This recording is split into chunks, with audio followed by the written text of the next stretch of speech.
Hey guys, this is Kieran from Server.pro. Today I'm going to be teaching you how to create a GUI on your Bungeecord servers so that you can teleport to different servers within your network using the plugin ServerSelectorX.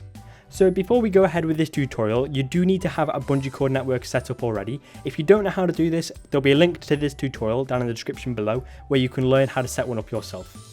Then once you've got one set up, come back to this tutorial and continue watching it. So the first thing that we need to do is install the plugin. So you can do this by going to this page, there'll be a link to it down in the description below, and then click the download now button. Then save it to your downloads folder. Then once you have, you'll need to go to the control panel for the servers that you want to install this on. So if you have a Bungeecord network, usually you want to install this on the hub or lobby server. So if you go to the lobby server in the control panel, then go to the file manager, then go to the plugins folder, click upload file, choose files and select the file that we just downloaded and then click upload from computer. Then once it's fully uploaded, click restart and this should allow the plugin to load up. So you can go ahead and install this on all of your servers if you want to. However, you only need it on the server if you are planning on having the menu item on that server, but it's completely up to you. So once you've installed the plugin and given your server a few moments to start up, click the refresh button and you should see the folder ServerSelectorX appear. If you don't see this folder appear, that means there's usually an issue, so contact our support and they'll be more than happy to help. However, if the folder is there, continue watching. So if you could go inside of that folder, you'll see a file here called config.yml. In this tutorial, we're not going to be editing much in this, and we're going to be focusing on the menu items instead. So if you go back to that folder by clicking here, then go to the menu and then default.yml.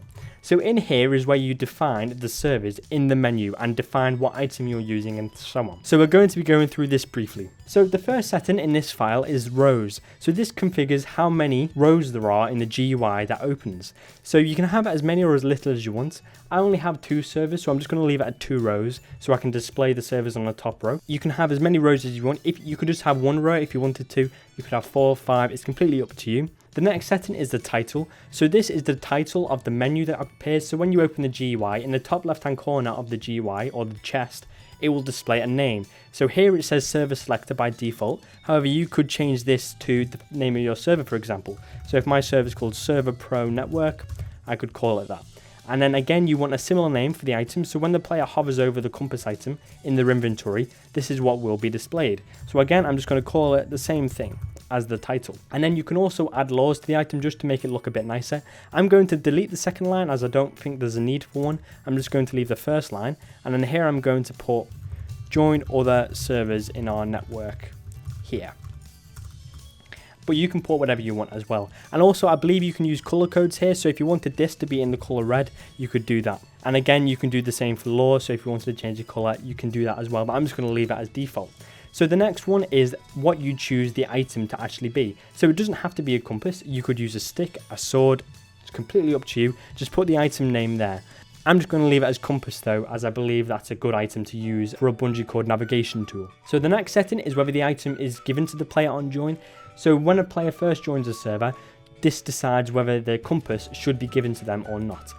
If you don't want to give it them by default, you can just have them use commands instead, which we will go over in a moment. However, it's a good idea to set this to false if you have this menu set up on your other servers. So usually it's a good idea to set up the compass on your hub server, and on other servers, for example factions, you could give them just the command instead of giving them the actual item to do this. So on your lobby server, I would suggest setting it to true, but if you're setting it up on a faction server, set it to false. Then the next setting is basically what inventory slot the compass appears in. So by default it appears in the very first slot. However, you could put it at the end slot if you wanted it to, which would be 9, or you could set it to the middle, or you could set it to -1, which puts it in the first available slot in the inventory so that it doesn't replace any other items. So the next one is URL message. So if you're using a URL which is clickable, you can change what is displayed there. So the next setting is the command that is used. So if you want players to use the command instead of the actual compass item, for example, they could type /menu and then that would open the GUI also. You could change this to be whatever you wanted it to be. So if I wanted it to be Server.pro menu, it could be that. I'm just going to leave it as that for demonstration purposes, just to demonstrate it later on, but feel free to call it whatever you want. I do like the default menu though. So the next setting is where we're configuring the actual items. So under the menu section, the first setting here is where you define what slot the item appears. So these are going to be the items that you click to join other servers. So if you remember at the start, I believe I clicked the diamond sword to join one of my other servers. So if you set this to 3, that means it will be in the 4th slot, as the first slot is classed as 0, not 1.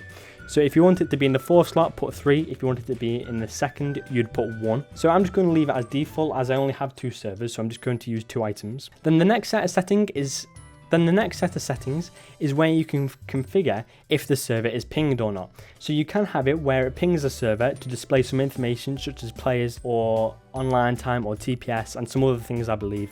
However, I'm going to leave this as default, as I don't feel there's a need for this. But you can use this if you want to. Here you would just set the ping server to true. You would set the IP to be the IP address of the server, and then you'd put the port at the end also. However, if you're doing it normally, just go ahead and continue with it. So the next setting is the action. So this is what happens when the player clicks the item. So it's going to do the command /server, and then here you need to put the name of the server that you're joining. So I want this one to be set to my faction server. So here you put factions. So this is the exact name it has to be. If you have capital letters, you need to put capital letters here also. So if you have the server set up to use pinging, it uses the player count as the item count. So if the item, for example, is a diamond sword and you have 3 players online on that server, it will show the diamond sword with a little 3 icon in the bottom right to show that you have 3 diamond swords, which means 3 players. So if you have the ping server set up, that will work. So the next setting is the online setting. So this is what is displayed when you hover over the item for this server. So in this case, it's a diamond sword. So when I hover over the diamond sword, this is all the information that will be displayed. Some of this information won't be displayed if you've enabled the ping server setting now, but I haven't, so I'm just going to be setting it up here. So the first setting is the item that you physically want to display for this server. So by default, the first one is a diamond sword. If you had maybe a survival server, you could put a piece of bread if you wanted to, so you would just put bread, but you can use any item you want. You could even use stick if you want to. I'm just going to leave it as stick just for the purposes of this tutorial. So you can choose whether the item is enchanted or not. So this just makes it look a bit sparkly and stuff, like enchanted items do look like. And then below this is the name. So this is the name of the item. Usually you put this as the name of the server. So this is for my faction server. So I'm just going to put faction server, and I'm going to change the color code. I'm going to put, let's put a light blue.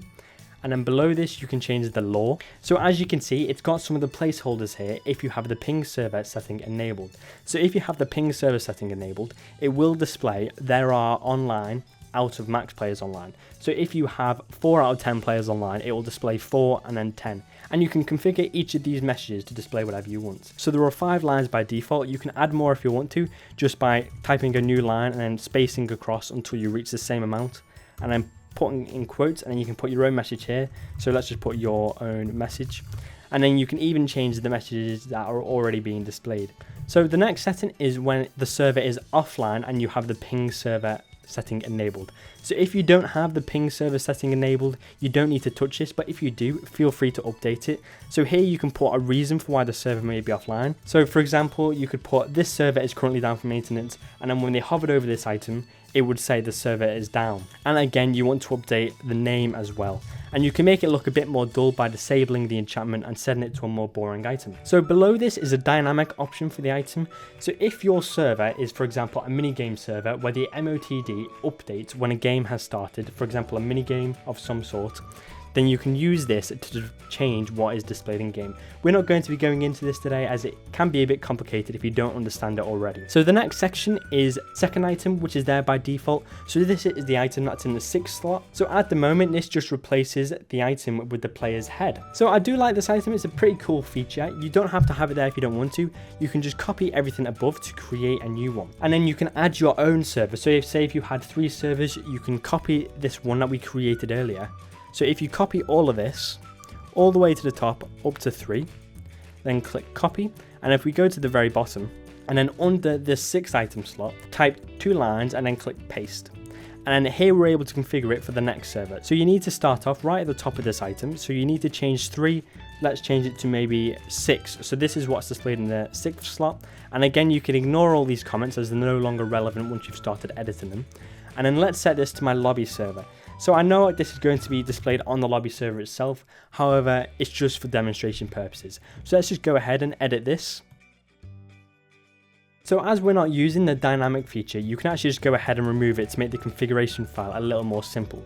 And you can do this for all of the items if you wanted to. So once you've added all of your servers and set it up in the way that you believe is correct, click save and then restart the server, and then we can go ahead and join to take a look at the changes. So as you can see, I've just joined my Minecraft server and I've been given the item by default.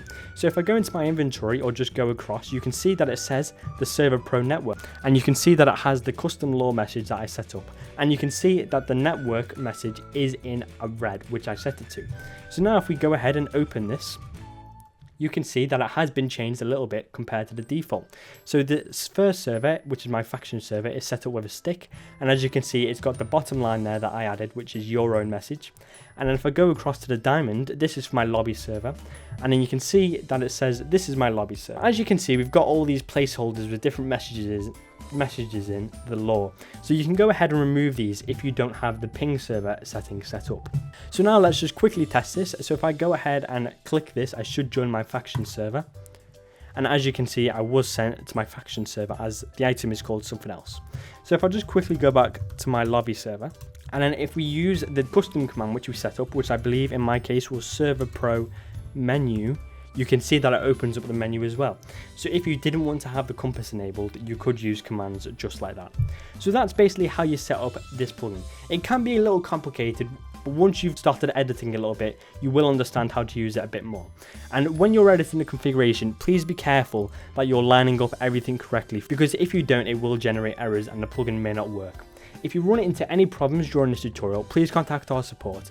You can reach them on our website right at the top at the support link, and then click message us, and they'll be more than happy to identify and help any issues that you're running into with the plugin. Also, I believe the ServerSelectorX plugin has a Discord itself, so if you go to this link in the description below and then click support Discord, you can go ahead and join their Discord server where you can get more support for the plugin as well. So thank you for watching. I hope that this tutorial was helpful, and I hope you're now able to set up a compass on your server. Feel free to suggest any new tutorials you'd like to see in the future down in the comment section below, and thank you for watching.